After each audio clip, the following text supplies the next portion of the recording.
We're doing a little bit of a trek through the graveyard and looking for Elizabeth Arden's grave right now. There are a number of famous people here, including Walter Chrysler, Andrew Carnegie, and Elizabeth Arden. But she's not buried under the name Arden. She's buried under the name Graham. Here it is. And this is something really special. So look at the tombstone. On top of it, we find makeup. So you're at the gravesite of Elizabeth Arden, Sleepy Hollow Cemetery. We're going to see what else we can find here. Okay, so we're looking at the old stone church now, and if you're wondering how old it is, I'm going to pan over to some of these gravestones in the cemetery behind the church. They're pretty much worn to the point you can barely see them. When we look at them, we want to be respectful. They're from the late 1700s and early 1800s. And the church has been in continuous use for the entire period of time except for the Revolutionary War.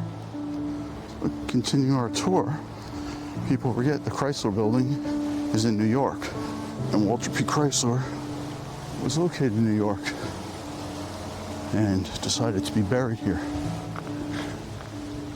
And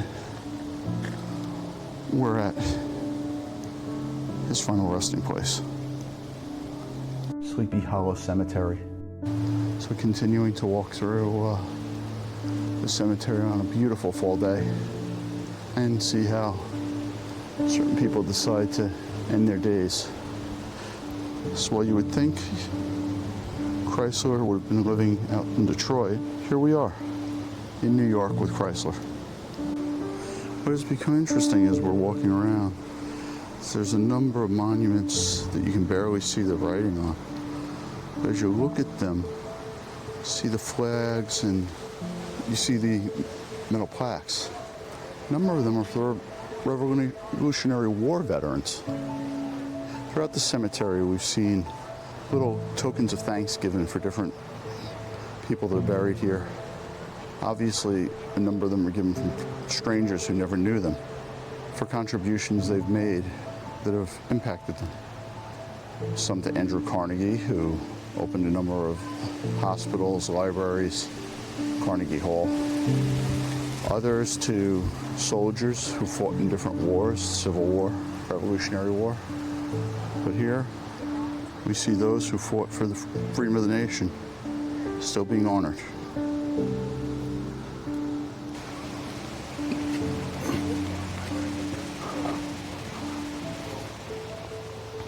And we have the gravesite of Andrew Carnegie.